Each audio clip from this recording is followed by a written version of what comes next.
എന്നാ പണി? അങ്ങനെയൊന്നുമില്ല, ഇതൊക്കെ തന്നെ. നിങ്ങൾ ഒരുപാട് കോമഡി പടങ്ങൾ കണ്ടിട്ടുണ്ടായിരിക്കും. എന്നാൽ യൂട്യൂബ് വ്ളോഗേഴ്സിനെ റോസ്റ്റ് ചെയ്യുന്ന ഒരു കോമഡി ദിലീപണ്ണന്റെ പടം കണ്ടിട്ടുണ്ടോ? അതാണ് ഈ പടം.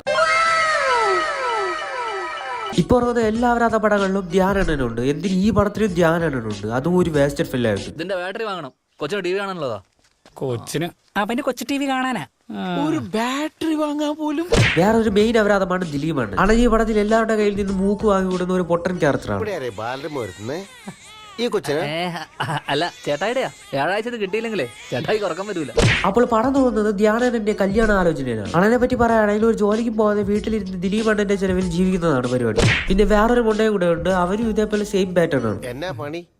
അങ്ങനെയൊന്നുമില്ല, ഇതൊക്കെ തന്നെ. കല്യാണം ആലോചിക്കാൻ വന്നവരൊക്കെ ചുമ്മാ ഇരിക്കുന്ന ദിലീപ് അണ്ണനെ കയറി അപമാനിച്ചു കൊടുക്കും. വീട്ടുകാർ മോനെ കണ്ടറിയാം, മോനെയും ഉള്ളൊരുത്തരാണ്. Thank you. എന്നിട്ട് ഒന്നിടാ ചേർക്കാൻ നിനക്ക് പെണ്ണ് കിട്ടാത്ത. കല്യാണം വിളിക്കാൻ പോയ വീട്ടിൽ ആരും ഇല്ലാത്തതുകൊണ്ട് അണ്ണൻ ക്യാമറയുടെ മുമ്പിൽ വെച്ച് ഒരു വെറൈറ്റി സാധനം കാണിക്കും.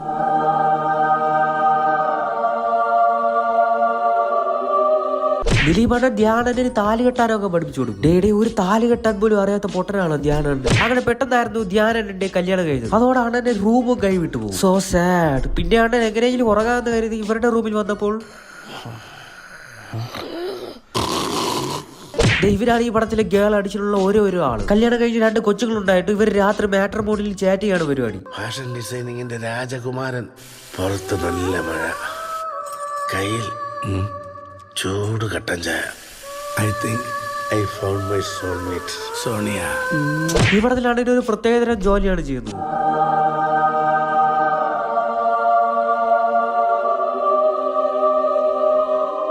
അണ്ണന്റെ മെയിൻ പ്രശ്നം എന്ന് പറയുന്നത് പെണ്ണില്ലാത്തതാണ്. അണ്ണന് കല്യാണം കഴിക്കാൻ ഒരു പെണ്ണ് വേണം. അതിനുള്ള ട്രൈ ആണ് ചെയ്തുകൊണ്ടിരിക്കുന്നത്. അതും ഒരു വെറൈറ്റി രീതിയിൽ. ഒരു പ്രോഡക്റ്റ് എങ്ങനെ സെലക്ട് ചെയ്യണമെന്നൊക്കെ എനിക്കറിയാം.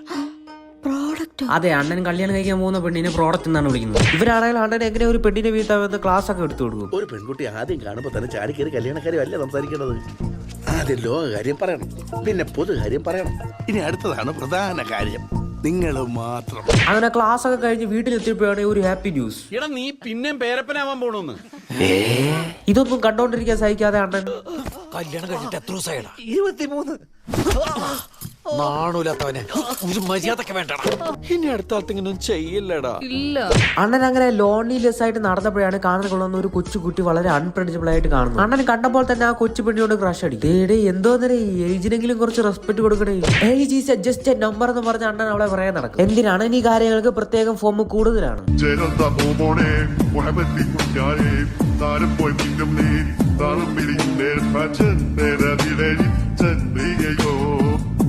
ഇവനാണെങ്കിലോ ഇവളെ അമ്മയെ വളയ്ക്കാന്നോ. ഇവന് ഏജ് ഒരു ലിമിറ്റേ അല്ല.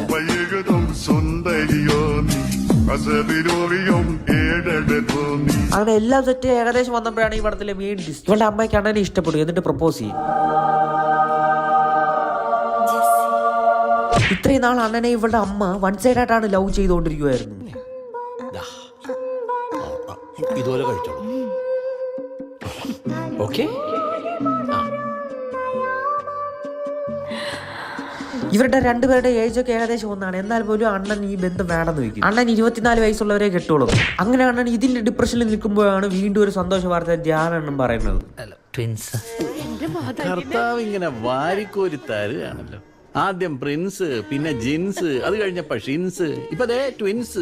ഇത് കേട്ട് എല്ലാവർക്കും സന്തോഷമായെങ്കിലും അണ്ണന് മാത്രം ഒട്ടും സന്തോഷമായില്ല. അണ്ണൻ വീണ്ടും രണ്ടാമത്തെ ഡിപ്രഷനിൽ ഇരിക്കുമ്പോഴാണ് മാട്രിമോണി വഴി വീണ്ടും ഒരു കൊച്ചു അണ്ണന് സെറ്റ് ആവുന്നത്. ബൈ ദ വേ, അവളാണെങ്കിലും ഒരു യൂട്യൂബറാണ്. ഓഫ് കോഴ്സ് വ്ളോഗർ എന്നൊക്കെ പറഞ്ഞാൽ ഒരുമാതിരി യൂട്യൂബ് തലക്ക് കയറി പിടിച്ചതുപോലെയാണ്.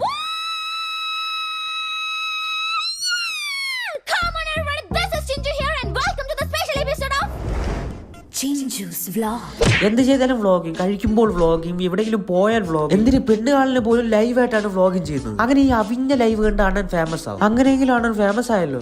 ഇവളാണെങ്കിൽ 24 മണിക്കൂർ കൊടുത്തിട്ട് അണ്ണനെ കല്യാണം കഴിക്കണോ വേണ്ടോ എന്ന് പോൾ യൂട്യൂബിലിടും. 24 മണിക്കൂർ സമയം നിങ്ങൾക്കുണ്ട്. 24 hours. നിങ്ങളുടെ തീരുമാനം വോട്ടിങ്ങിലൂടെ അറിയിക്കാൻ. ഈ ചിഞ്ചുറാണിയുടെ വരൻ, ഈ നിൽക്കുന്ന പ്രിൻസ് ആണോ അല്ലയോ? ഇതൊക്കെ എന്താവരാധമാണ്. സത്യത്തിൽ ഇവൾക്ക് ഭ്രാന്താണ്. വല്ല ആശുപത്രി കൊണ്ട് കാണിച്ചാൽ എല്ലാം ശരിയാവും. പെട്ടെന്നായിരുന്നു അണ്ണന്റെ കല്യാണം. കല്യാണം എന്നൊക്കെ പറഞ്ഞാൽ വളരെ കളർഫുൾ ആയിരുന്നു, വളരെ വെറൈറ്റി ആയിരുന്നു.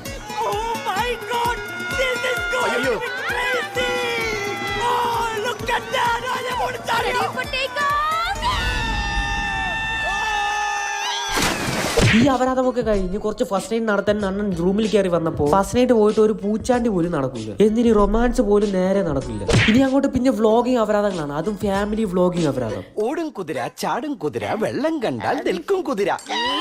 അണ്ണൻ എങ്ങനെയെങ്കിലും ഹണിമൂണിലേക്ക് പോകാൻ വേണ്ടി വന്നപ്പോഴാണ് അവര് നമ്മുടെ കൂടെ വരുന്നുണ്ടാ. നമുക്കൊരു മിഥുനം സ്റ്റൈൽ ഫാമിലി ഹണിമൂൺ പിടിക്കാം.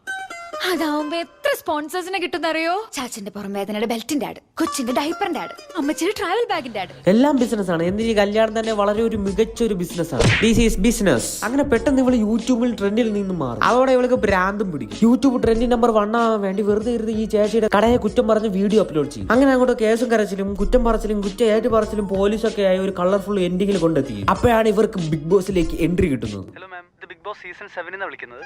ഈ വരുന്ന സീസണിലേക്ക് കപ്പിൾ എൻട്രി നിങ്ങൾ രണ്ടുപേരും ഷോർട്ട് ലിസ്റ്റ് ചെയ്തിട്ടുണ്ട്. സബാഷ്, ഇനി അതിന്റെയും കൂടി ഒരു കുറവ് മാത്രമേ ഉള്ളൂ.